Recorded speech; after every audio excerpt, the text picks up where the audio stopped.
चौकीदार सेवा समिति के प्रमुख अध्यक्ष अनूप त्रिपाठी जी, प्रमुख उपाध्यक्ष छोटेलाल जी,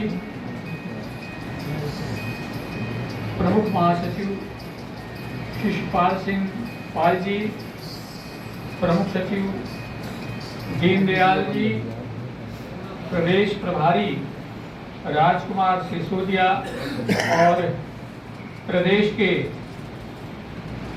विभिन्न अंचलों से, विभिन्न जनपदों से आए हुए हमारे चौकीदार साथियों,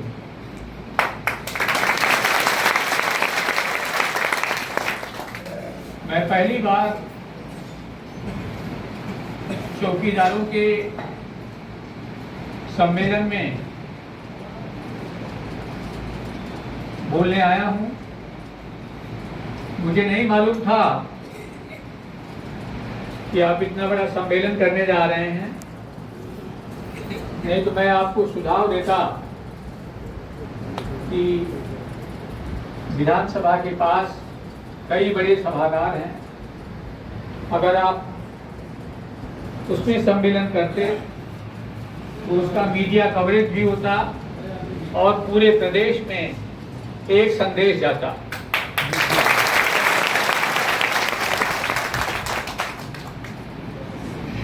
अनूप त्रिपाठी जी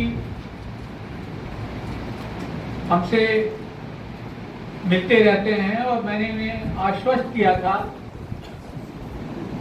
कि बाबा के दरबार में देर हो सकता है लेकिन न्याय जरूर मिलेगा, क्योंकि हमारी सरकार, आप देख रहे हैं, आजादी के 70 साल से भी ज्यादा समय हो गया, कभी किसी ने गांव के गरीबों की सुधि ली, कभी किसी ने सोचा कि भारत के गरीब खेतों में खुले में शौच करने जाते हैं। अगर आप दुनिया पे नजर डालिए, महीने मिलते थे शुरुआत,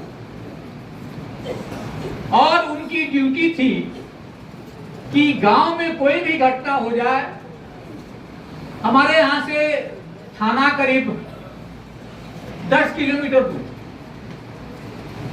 और उनके पास साइकिल भी थी, और 10 किलोमीटर जाकर के वहां वो रिपोर्टिंग, और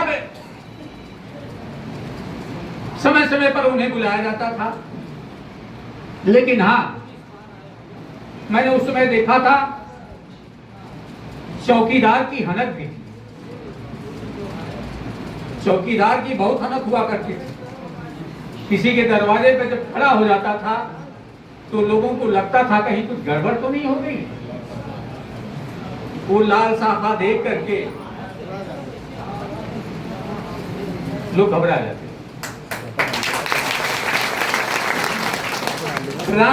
योगी आदित्यनाथ जी का एक वीडियो आपने देखा होगा, पुलिस लाइन में भाषण कर रहे थे, उसमें चौकीदारों की इन्होंने प्रशंसा की और ये कहा था कि चौकीदार जो है वह पुलिस के सूचना तंत्र के रूप में काम कर रहे हैं और भी महत्वपूर्ण काम देना चाहिए।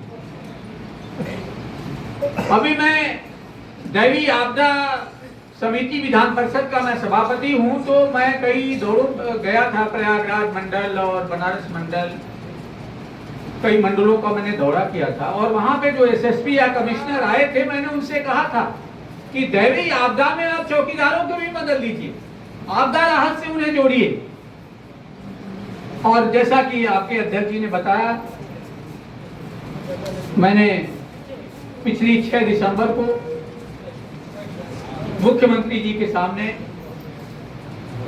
आपका जिक्र किया था और कहा था कि इतने कम मानदेय पर किसी का जीवन यापन नहीं हो सकता। अभी पिछले दिनों अचानक मुझे मुख्यमंत्री जी के यहाँ जाना हुआ, आपका ज्ञापन नहीं मिल रहा था। मुझे 2-3 मुद्दे उठाने थे जिसमें आपका भी मुद्दा था, तो मैंने अनु जी को फोन किया और उन्होंने तत्काल जो है ज्ञापन तैयार करके हमें दिया और मैंने मुख्यमंत्री जी को एक पत्र लिख करके दिया कि आपको जो ग्रामीण चौकीदार हैं उनको महत्वपूर्ण कार्यों से जोड़ना चाहिए और उनके मानदेय में वृद्धि करना चाहिए।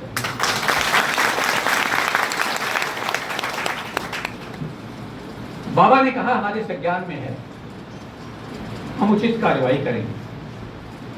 तो आप निश्चित रहे,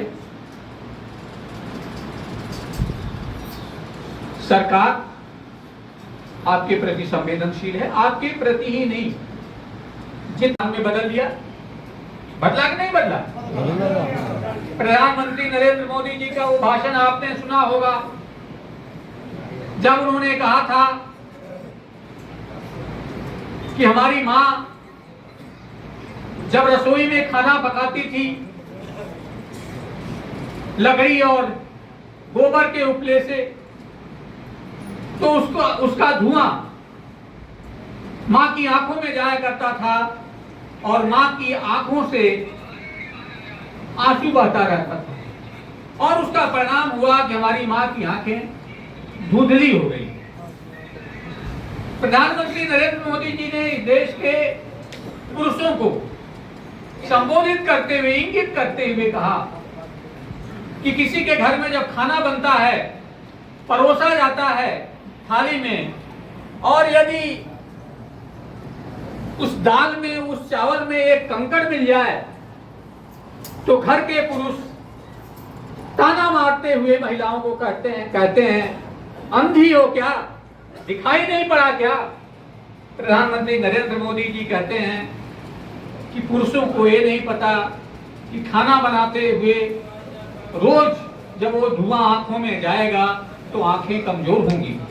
और उन्होंने इस समस्या का निदान किया और उज्ज्वला योजना के माध्यम से आप देख रहे हैं घर घर गैस सिलेंडर।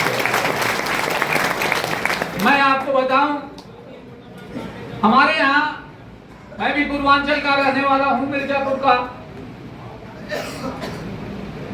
जब मैं प्राइमरी क्लास या मिडिल क्लास में पढ़ता था, मुझे याद है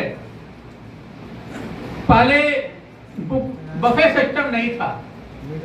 शादी विवाह में, मरनी करनी में लोग जमीन पर पत्तल बिछा करके उसमें भोजन करते थे। पंगत लगती थी, पत्तल बिछती थी, उस पे खाना परोसा जाता था और खाना खाने के बाद आप कल्पना करिए, और मोदी जी को धन्यवाद दीजिए, योगी जी को धन्यवाद दीजिए, खाना खाने के बाद पत्तल पर जो जूठन बचती थी उसको उठाने के लिए मैंने मुसहरों को और कुत्तों को एक साथ दौड़ते हुए देखा। भोजन का कुछ अंश, कुछ पत्तल कुत्ते उठा ले गए और कुछ मुसहर उठा ले गए। कौन है मुसहर? बनवासी, इस देश का नागरिक। उसकी भूख का शमन करने के लिए